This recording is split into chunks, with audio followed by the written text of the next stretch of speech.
ചവിട്ടുനാടകക്കാരൻ്റെ കുറുവാസന കച്ചവട വ്യവസായം. ചവിട്ടുനാടകവുമായി നടന്നിരുന്ന ജോസഫ് കുറുവാസന കച്ചവടം തുടങ്ങി ഭക്തക്കച്ചവട മാഫിയയുടെ അമരക്കാരനായത് ബോളിവുഡ് സിനിമകളെ വെല്ലുന്ന ഒരു കഥയാണ്. തന്നെയും തൻ്റെ ഭക്തക്കച്ചവട വ്യവസായത്തെയും വിമർശിക്കുന്നവരെ ഒതുക്കുവാൻ ഏറ്റവും സുസജ്ജമായ സൈബർ കൊട്ടേഷൻ സംഘം ഉള്ള ഭക്തക്കച്ചവടക്കാരിലെ പ്രധാനിയാണ് കുറുവാസനം ജോസഫ്. എല്ലാ ജില്ലകളിലും സുസജ്ജമായ ഏജന്റുമാരും കൊട്ടേഷൻ ടീമുകളും കുറുവാസനം ജോസഫിനുണ്ട്. ഇവരാണ് കള്ളസാക്ഷ്യ വിതരണം കോർഡിനേറ്റ് ചെയ്ത് പരമാവധി ആളുകളെ ആ പൈശാചിക കേന്ദ്രത്തിലേക്ക് എത്തിക്കുന്നത്. കുറുവാസനത്തിലേക്ക് ആളുകളുമായി പോകുന്ന ഡ്രൈവർമാർക്ക് വരെ കമ്മീഷൻ കൊടുക്കുന്നുണ്ട് എന്നാണ് വിവരം. ജോസഫിനെയോ കുറുവാസനത്തെയോ വിമർശിച്ചാൽ ആദ്യം ഇവർ ഫോണിൽ വിളിച്ച് മാന്യമായി സംസാരിക്കും. വിമർശിച്ചാൽ ശാപം കിട്ടും, കുടുംബം മുടിഞ്ഞു പോകും എന്നൊക്കെ പറഞ്ഞ് ഭയപ്പെടുത്തുവാൻ ശ്രമിക്കും. എന്നിട്ടും അവരോട് എതിർത്ത് സംസാരിച്ചാൽ പുഴുത്ത ചീത്ത വിളിച്ചു തുടങ്ങും. കൊന്നുകളയുമെന്ന് ഭീഷണിപ്പെടുത്തുകയും ചെയ്യും. ഇത്തരത്തിലുള്ള നൂറുകണക്കിന് കോളുകൾ ഞങ്ങൾക്ക് ലഭിച്ചത് റെക്കോർഡ് ചെയ്ത് വെച്ചിട്ടുണ്ട്. ജോസഫിൻ്റെ അനുയായികളുടെ ഗുണമത് കേട്ടാൽ നിങ്ങൾക്ക് മനസ്സിലാകും. കൂടുതലും സ്ത്രീകളെ കൊണ്ടാണ് ഇത്തരം ഫോൺ കോൾ വിളിപ്പിക്കുന്നത്. ഇവിടെ പ്രവർത്തന രീതി അധോലോക മാഫിയകളെക്കാൾ ഭീകരമാണ്. രാഷ്ട്രീയക്കാർക്കും പോലീസുകാർക്കും ആവശ്യത്തിന് കാശ് എറിഞ്ഞു കൊടുക്കുന്നു. ഇവരെ എതിർക്കുന്നവരെ ആളും തരവും അനുസരിച്ച് കൈകാര്യം ചെയ്യും. പോലീസുകാർ പാതിരിയെ എപ്പോഴും സപ്പോർട്ട് ചെയ്യുകയുള്ളൂ. പല സെലിബ്രിറ്റികളെയും ഇയാൾ പല തന്ത്രം ഉപയോഗിച്ച് അവിടേക്ക് എത്തിക്കും. അതിൻ്റെ വീഡിയോ പ്രചരിപ്പിച്ച് നേട്ടം കൊയ്യുകയും ചെയ്യും. ഇവരെ വിമർശിക്കുന്നവർക്ക് ഇവരുടെ നെറ്റ്വർക്കിലെ ഗുണ്ടകളെ കൊണ്ട് ആക്സിഡൻ്റ് ഉണ്ടാക്കിക്കുകയോ അവരുടെ കുടുംബാംഗങ്ങൾക്ക് അപകടമുണ്ടാക്കുകയോ ചെയ്യും. എന്നിട്ട് പ്രചരിപ്പിക്കും കുറുവാസനം അമ്മയുടെ ശാപമാണെന്ന്. സംസ്ഥാനത്ത് നടന്ന പല ദുരൂഹ അപകടമരണങ്ങളും അന്വേഷണ വിധേയമാക്കണം. ജയിലുകളിൽ ശിക്ഷാ കാലാവധി കഴിഞ്ഞ എന്നാൽ പിഴത്തുക അടയ്ക്കുവാൻ നിർവാഹമില്ലാതെ കിടക്കുന്ന കൊടും ക്രിമിനലുകളെ പണം നൽകി ഇറക്കിയാണ് ഇവർ ഇവരുടെ പ്രേക്ഷിത പ്രവർത്തകർ എന്ന് പറഞ്ഞ് അവിടെ നിർത്തിയിരിക്കുന്നത്. ഈ പൈശാചിക കേന്ദ്രത്തിൻ്റെ മറവിൽ പലതരത്തിലുള്ള ഹവാല ഇടപാടുകളും നടക്കുന്നുണ്ടെങ്കിലും രാഷ്ട്രീയക്കാരുടെ വലിയ ഫണ്ടിങ് സോഴ്സ് ആയതിനാൽ ഒരു നടപടിയും ഇതുവരെ ഉണ്ടായിട്ടില്ല എന്ന് മാത്രമല്ല, സർക്കാർ അങ്ങോട്ട് സാമ്പത്തിക സഹായവും കൊടുക്കുന്നു ഈ പൈശാചിക കേന്ദ്രത്തിന്. കേന്ദ്ര ഏജൻസികൾ ഇവരുടെ പ്രവർത്തനം നിരീക്ഷിക്കണം. കാശുള്ളവനെ പറ്റിച്ചാലും നമുക്ക് ക്ഷമിക്കാം. പക്ഷേ ഇത് അത്താഴപ്പട്ടിണിക്കാരെയും രോഗികളെയും ആവശ്യമില്ലാത്ത പ്രതീക്ഷകൾ നൽകി ഇവർ പറ്റിക്കുന്നു. പലരും ചികിത്സ സമയത്ത് കിട്ടാതെ മരിക്കുന്നു. പല വീട്ടുകാരും ആശുപത്രിയിൽ പോയാൽ വലിയ തുകയാകും. ഇവിടെ പോയാൽ വല്ല 10,000 രൂപ കൊടുത്താൽ മതി, ഒത്താലൊത്തു രോഗിയും പ്രതീക്ഷിക്കും വല്ല അത്ഭുതവും നടക്കുമെന്ന്. പക്ഷേ ഒന്നും സംഭവിക്കില്ല. കുറുവാസനത്തിൽ പോയി ഉടമ്പടിയെടുത്ത് ഉള്ള വണ്ടി വരെ ജപ്തിയായി പോയ മൂവാറ്റുപുഴ സ്വദേശി സജിയുടെ വാക്കുകൾ കേൾക്കുക. ഹലോ, സാറല്ലേ? അതെ. ഞാൻ മൂവാറ്റുപുഴ വിളിക്കുന്നത്. ഞാൻ കുറുവാസനം മാതാവിന്റെ ഒരു ചരിത്രം ഇപ്പൊ കേട്ടത്. രണ്ടുപേരും നിങ്ങളെ വിളിച്ച് ഭീഷണിപ്പെടുത്തണ കേട്ടത്. ഞാൻ അവിടെ പോയ ഒരു വ്യക്തിയാ. എനിക്ക് അവിടെ പോയിട്ട് ഈ പറഞ്ഞ യാതൊരു അനുഭവം കണ്ടില്ല. ആ നാട്ടിലുള്ള നമ്മളെ ഒരുപാട് സുഹൃത്തുക്കൾ, ഞാൻ ഒരു ഡ്രൈവറാ, ഇവരോട് ഞാൻ ഇങ്ങനെ പോണ അവിടെ സ്ഥലം എവിടെയാന്നൊക്കെ അന്വേഷിച്ചിട്ട് ഇവരെ ഇവിടെ എന്ത് കാണാൻ വന്നില്ല. ഇയാൾ അവിടെ ചട്ടുനാടകം നടത്തിക്കൊണ്ടിരുന്ന ഒരു സെന്ററിൽ പരിപാടി നടത്തുക. ഇപ്പൊ ഈ പരിപാടി നടത്തി നാട്ടുകാരെ പറ്റിച്ച് കണ്ണിപ്പൊടിയിട്ട് ജീവിക്കുന്ന ഒരു വ്യക്തിയാണ്. ചവിട്ടുനാടകക്കാരനായിരുന്നോ ജോസഫ്? ജോസഫിന്റെ ആ സെന്റർ ചവിട്ടുനാടക സെന്റർ ആയിരുന്നു. അവിടെ ചവിട്ടുനാടകം പഠിപ്പിക്കുന്ന ആള്, നേരത്തെ പഠിപ്പിച്ചുകൊണ്ടിരുന്ന ആള് എന്റെ സുഹൃത്തിന്റെ അമ്മായിയപ്പന. അപ്പൊ ഇവൻ എന്നോട് ചോദിച്ചിട്ട് എന്തിനാ ഇവിടെ പോകുന്നതെന്ന് ചോദിച്ചു. അപ്പൊ ഞാൻ പറഞ്ഞു, എടാ പെണ്ണുമ്പളെ വീട്ടിൽ സ്വൈര്യക്കേടാ, ഇങ്ങനെ അവിടെ പോയ എല്ലാ ദൈവം മൊത്തത്തോടെ കട്ടിത്തരുമെന്ന് പറഞ്ഞു. ചെന്ന് കയറി കൊടുക്കാൻ പറഞ്ഞു. ഇങ്ങനെ തന്നെ ചെന്ന് കയറി കൊടുക്കാൻ പറഞ്ഞു. അപ്പൊ ഡ്രൈവർമാരുടെ ഭാഷ അതാണല്ലോ. ചെന്ന് കയറി കൊടുത്ത് കുറെ നാൾ ഞാൻ ഇവിടുന്ന് അവിടെ വരെ പോയി കുറെ വണ്ടിക്കാശം മുടക്കിയതല്ലാതെ എനിക്ക് ദൈവത്തിന്റെ ഒരു അനുഗ്രഹം ഉണ്ടാവില്ല. ഈ മാതാവോടെ കൃപാസനം മാതാവ് ഇത്ര വലിയ സംഭവമായിരുന്നെങ്കിൽ നിസാര ഒരു സംഭവം ഞാൻ ചോദിച്ചോട്ടെ, ഈ ചെല്ലാനത്ത് കടലുകയറ്റ ഈ പുള്ളിക്ക് തടഞ്ഞു നിർത്താൻ പാടില്ലായിരുന്നു. അല്ലല്ല, നമ്മളൊരു കാര്യം, നമ്മൾ ഉടമ്പടി എടുക്കണം. ഉടമ്പടി എടുത്തു കഴിഞ്ഞാൽ മാത്രമേ. എനിക്ക് ഈ ഫോണിൽ കൂടി പറയുമ്പോ എന്റെ ഭാഷ ചിലപ്പോൾ മോശമായിപ്പോ, അതുകൊണ്ട് ഞാൻ മിണ്ടാത്തു.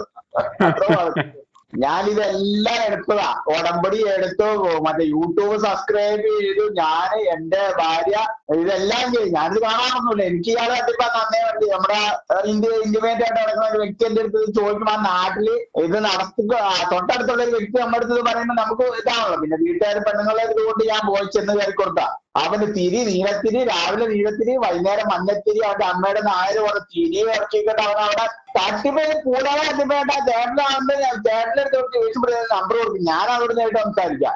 അപ്പൊ ഇതായിരിക്കില്ല പാട്ട്. നിങ്ങൾ റെക്കോർഡ് ചെയ്യണോണ്ടാണ് ഞാൻ ഇത്ര മാന്യമായിട്ട് സംസാരിക്കുന്നത്.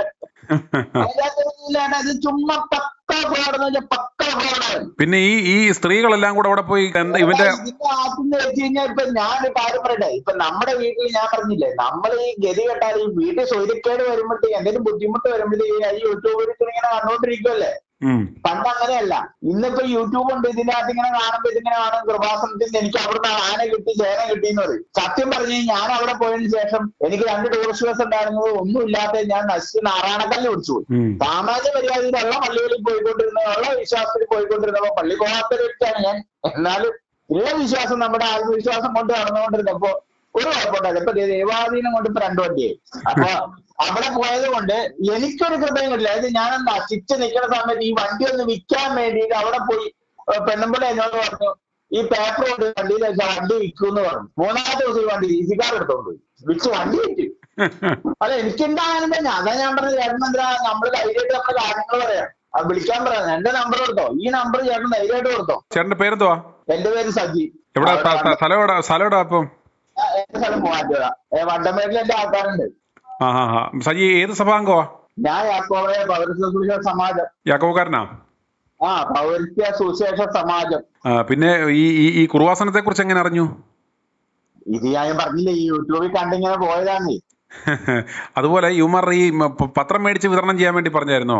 അതൊക്കെ ചെയ്തു. അതില് ഞാൻ പറഞ്ഞു പത്രം മേടിച്ച് വണ്ടി കൊണ്ടുപോയി വെച്ച് 3ാമത്തെ ദിവസം എന്റെ വണ്ടി അങ്ങ് പോയി കിട്ടി. സിസിക്കാർ എടുത്തോണ്ടുപോയി. അതുവരെ സിസിക്കാർ വരാത്ത വണ്ടി ഈ പത്രം കൊണ്ടു വെച്ചപ്പോ സിസിക്കാർ എടുത്തോണ്ട് ഉപ്പ് മേടിച്ചിട്ടു. ഒരു സ്ഥലം വിൽക്കാൻ വേണ്ടി ചെട്ട് വിൽക്കായിരുന്നു. ഉപ്പ് മേടിച്ചിട്ട് അഡ്വാൻസ് തന്നുകൊണ്ട് ഒരു അഡ്വാൻസ് പോലും വേണ്ടാന്ന് പറഞ്ഞ് തിരിച്ചു പോയി. ഇത് തെളിവ് സഹിതം നമ്മള് കൊടുക്കാന്നേ. നമ്മളുള്ള കാര്യമുള്ളൂ. ആരെങ്കിലും ഒക്കെ പോയി പറഞ്ഞു. ഇപ്പം ഇതിനൊക്കെ പൈസ ഉണ്ട്. അവിടെ ചെന്ന് കഴിഞ്ഞാൽ എന്തൊക്കെ കാര്യത്തിന് വേണ്ടിയാണ് ഉമ്മ ഈ പൈസ പിടിക്കുന്നത്? വസ്ത്രത്തിന് പൈസ മേടിക്കും. തിരിക്കി തേനുണ്ടോ? തേനും കൊടുക്കണ്ടായിരുന്നു. ഇപ്പൊ എന്താണെന്ന് എനിക്കറിയില്ല. ഞാൻ പോയിട്ടിപ്പോ തേൻ എന്തോ ചെയ്യണമെന്ന് പറഞ്ഞ് ഉമ്മാര് തരുന്നേ? തേൻ അത് വീട്ടിൽ കൊണ്ട് വെക്കണം. നമുക്ക് എന്തെങ്കിലും വയറുവേദനയൊക്കെ വരുമ്പോ കഴിക്കണം. അപ്പൊ അങ്ങനെയാണ് ഇവന് പനി വരുമ്പോ ഇവന് ആ തേൻ എടുത്ത് കഴിച്ചാൽ. പിന്നെ ഉപ്പ്, ഇതൊക്കെയാണ് ഇവൻ തന്നോണ്ടിരിക്കുന്നത്. ഇത് ഈ കഴിഞ്ഞ ദിവസം യൂട്യൂബിൽ വേറെ ഒരു ഡയലോഗ് ഉണ്ടായിരുന്നു. അത് കണ്ടില്ലായിരുന്നല്ലേ? അവന്റെ കാറിൽ പെട്രോൾ അടിക്കേണ്ട കൃപാസനത്തിന്റെ പേപ്പർ വെച്ച് അവന്റെ വണ്ടി ഓടുന്നുണ്ട്. എനിക്ക് പിന്നെ നമ്മൾ ഈ ആവശ്യമില്ലാത്ത കേസ് മുഴുവൻ മാനം പിടിക്കണ്ടല്ലോ എന്ന് വിചാരിച്ചില്ല. എനിക്കിപ്പോ ഈ 2 പേരെ വിളിച്ച് നിങ്ങളെ ഭീഷണിപ്പെടുത്തണ കേട്ട് കഴിഞ്ഞപ്പോഴാണ് എനിക്ക് ഇത്രയും ദേഷ്യം വന്നത്. അതുകൊണ്ടാണ് വിളിച്ചത്. ഇനി ഞാൻ വിളിക്കൂലേ? 2 പേരെ വിളിച്ച് നിങ്ങളെ ചിട്ടിക്കളയെന്നൊക്കെ പറഞ്ഞത്. ഇതൊക്കെ നമ്മളൊക്കെ ഇതിനകത്ത് അനുഭവസ്ഥരാ. അവരോട് നേരിട്ട് വരാൻ പറയാം. ഞാൻ ആ നാട്ടിലുള്ള പിള്ളേരെ കൊണ്ട് സംസാരിപ്പിക്കാന്നേ. അവിടെ നല്ല 1ാം മാലപ്പിള്ളേരെ കൊണ്ട് സംസാരിപ്പിക്കാം. കൂടുതൽ നമുക്ക് എന്നാ വേണ്ടത് അവരുടെ സഭാംഗങ്ങളിൽ പെട്ടവരെ കൊണ്ട് ആ നാട്ടിലുള്ളവർക്കൊന്നും ഇവനെ പട്ടിയുടെ വിലയിലും ഉണ്ട്. എന്തോ അവന്റെ അവസ്ഥ? നാട്ടിൽ ഇവന് വിലയുണ്ടോ?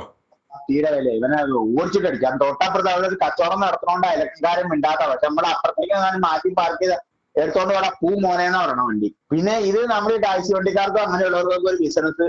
പിന്നെ കുറച്ച് പേർക്ക് ഇപ്പൊ ചേട്ടൻ അതിന്റെ അകത്ത് പറഞ്ഞ പോലെ തന്നെ നമ്മള് ഇതിന്റെ അകത്ത് ഇപ്പൊ ദൈവം നമുക്ക് എവിടെ അനുഗ്രഹിക്കും. ഇപ്പൊ നമ്മളൊരു ജോത്സ്യന്റെ അടുത്ത് പോയാലും ഒരു മന്ത്രവാദി എടുത്തോളും നമുക്ക് ദൈവം എന്ത് പറഞ്ഞിട്ടുണ്ടോ അത് നമുക്ക് കിട്ടും. അത് കഷ്ടകാലത്തിന് ഇവന്റെ അടുത്ത് പോകുമ്പോഴായിരിക്കും പാമ്പ് കടിക്കണേന്ന് മാത്രമേ ഉള്ളൂ. അത്രേ ഉള്ളൂ, വേറെ ഒന്നുമല്ല. അല്ലാതെ ഇവൻ ഒരു കഴിവുമില്ല, ഒരു മാങ്ങാത്തൊരു. അങ്ങനെ ഇവൻ രോഗം വരുമ്പോഴത്തേക്ക് എവിടെ ആശുപത്രിയിലേക്ക് പോകുന്നത്? ഇപ്പൊ ഒരു ഏതോ ഒരു പൊട്ടമ്മനുണ്ട് അവിടെ മഴവില്ല് കഴിഞ്ഞു. പ്രവാസനമാതാവ് മഴവില്ലായിട്ട് അവിടെ ചെന്നു. അത് എത്ര മാതാവുണ്ട്? വേളാങ്കണ്ണിയിലെ ഒരു മാതാവ്, പ്രവാസനത്തിലെ ഒരു മാതാവ്. ഇവരൊന്നും വേറെ പണിയില്ലെന്ന് ഞാൻ ആലോചിക്കുന്നു. വെറുതെ ചുമ്മാ ഈ ചെറുപ്പക്കാർ ഇങ്ങനെ വട്ടന്മാരായി പോയെന്നാല്. അല്ല, ഈ സ്ത്രീകളല്ലേ ഏറ്റവും കൂടുതൽ ഇവിടേക്ക് പോകുന്നത്? എന്നാ തിരക്കാന്നറിയാമോ അവിടെ? നമ്മൾ ഭാഗത്തേക്കും പ്രതികരിക്കാല്ല. ആദ്യമൊക്കെ നമുക്ക് ഭയങ്കര വിശ്വാസമായിരുന്നു. അവിടുത്തെ കൊണ്ടേ ഇതൊക്കെ വണ്ടിക്കകത്ത് വെച്ച് ഞാൻ പറഞ്ഞില്ല, വണ്ടി ഒരെണ്ണം പോയി. അതോട് ഇവിടെ പരിപാടി. ഇന്നാളെ എന്റെ വീട്ടിലൊരു പുള്ളിക്കാരത്തി പേപ്പറായിട്ട് വന്നു. ഞാൻ പറയാം എന്റെ പൊന്നു ചേച്ചി ഞാനിത് കുറെ ചുമന്നതാണ്, എനിക്ക് വേണ്ട ചേച്ചി എന്തിനേലും കൊണ്ടല്ലേ എനിക്ക് ചേച്ചോട് യാതൊരു കുഴപ്പമില്ല. ഇവൻ എന്തിനാണ് ഈ ആൾക്കാർ ഇത് ഈ സാധനം 100 പേപ്പർ മേടിക്കണം, പിന്നെ ചെല്ലുമ്പോ 200 പേപ്പർ. ഇത് ഞാൻ കൂട്ടി മേടിച്ചോണ്ടിരിക്കുക. ഈ പേപ്പർ കൊണ്ട് നമ്മൾ തന്നെ കൊണ്ട് വിതരണം ചെയ്യാൻ വേണം. എടാ ഇവന്റെ ബുദ്ധി നോക്കിയടാ. നമ്മൾ തന്നെ വിൽക്കണം, നമ്മൾ ന്യൂസ് പേപ്പർ വിൽക്കണോ കൊണ്ടുവരണം. കാശ് വേണ്ടെന്ന് മാത്രമേ. നമ്മുടെ കാശ് കൊടുത്തിട്ട് നമ്മൾ ഈ മറ്റേ ഈ ചെരുപ്പം തേച്ച് നടക്കണം. ഇവന്റെ ബുദ്ധി നോക്കി. ഇതുപോലെ നമ്മളിപ്പോ ഒരു 100 പേർക്ക് കൊണ്ടോ കൊടുത്തു കഴിഞ്ഞാൽ അതിനകത്ത് നിന്ന് ഒരു 10 എണ്ണം അങ്ങോട്ട് പോയാൽ അവന് വീണ്ടും ആളായി. അവന്മാര് വീണ്ടും ഒരു 100 എണ്ണത്തിന് കൊണ്ടോ കൊടുക്കുന്നു. ഇവൻ ഈ മറ്റേ നമ്മുടെ മണിച്ചയും പോലെ ഈ മൊണ്ണകൾ കയ്യിലിരിക്കുന്ന കാശ് മേടിച്ച് അവരുടെ മക്കൾക്ക് പോലും ഒരു ഭക്ഷണം മേടിച്ചു കൊടുക്കാതെ ആ മൊണ്ണാങ്ങളെ ആദ്യത്തെ അക്ഷരം മാറ്റി വിളിക്കണം. ആ മൊണ്ണാങ്ങളെ ആദ്യത്തെ അക്ഷരം മാറ്റിയിട്ട് ചെറുതായിട്ട് കുനിപ്പൊക്കെ കൂട്ടി വിളിക്കണം. അതാ പറഞ്ഞേ, നമ്മുടെ കുഞ്ഞുങ്ങൾക്കൊക്കെ കൊടുക്കാനുള്ള ഭക്ഷണം പോലും മേടിച്ചു കൊടുക്കാതെ ഇവന്റെ പത്രം മേടിച്ച് ആളുകൾ ചുമந்து കൊണ്ട് നാട്ടുകാർക്ക് കൊടുപ്പിച്ച് ഒന്ന് ഓർത്തു നോക്കിയേ. ചേട്ടാ ഈ സാധനം അത് ഈ അടുത്ത ഇതിന് ചെല്ലണതിന് മുമ്പ് നമ്മൾ തീർത്തിട്ട് അടുത്ത് മേടിക്കണം. ഇപ്പൊ ഈ ആദ്യത്തെ പ്രാവശ്യം 10 മേടിച്ച് പിന്നത്തെ പ്രാവശ്യം 20 അങ്ങനെ കൂട്ടിക്കൊണ്ടുപോകണമെന്ന് അവൻ പറയണത് അവിടെ. അന്നേരമാണ് ഇവന്റെ അനുഗ്രഹം തരുന്നത്. പിന്നെ ഇവനെ കാണണമെങ്കിൽ ഇത്ര ഉടമ്പടി പുതുക്കണം. അതിനുവേണ്ടി നിസ്സാര പൈസ ഉണ്ടായിരുന്നു അന്ന്. ഇപ്പൊ എങ്ങനെയാന്ന് എനിക്ക് അറിയില്ല കേട്ടോ. ഞാൻ ഞാൻ പറഞ്ഞില്ലേ 18 വെള്ളപ്പൊക്കത്തിന് മുമ്പ് പോയതാ. അപ്പൊ അന്ന് ഇങ്ങനത്തെ ഇതൊക്കെയായിരുന്നു. ഒരു 3-5 പ്രാവശ്യം പോയി ഞാൻ ഉടമ്പടിയൊക്കെ പുതുക്കി കാണാനൊന്നും പറ്റിയില്ല. അങ്ങനെ തന്നെ പറയാമല്ലോ. ഇപ്പൊ ചേട്ടനെ ഇട്ടാലും എനിക്ക് കുഴപ്പമൊന്നുമില്ല. ആര് വിളിച്ചാലും അതിനുള്ള മറുപടി ഞാൻ കൊടുത്തോളാം. എനിക്കതുവരെ കാണാനൊന്നും പറ്റിയൊന്നുമില്ല. എനിക്കൊരു അനുഗ്രഹം കിട്ടിയ എനിക്ക് നശിപ്പല്ലാതെ. ഇപ്പൊ എങ്ങനെയുണ്ട്? ഇപ്പൊ ഈ പൈശാചിക കേന്ദ്രത്തിലൊക്കെ പോകാതിരിക്കുമ്പോ ഇപ്പൊ ചേട്ടന്റെ അവസ്ഥ എങ്ങനെയുണ്ട്?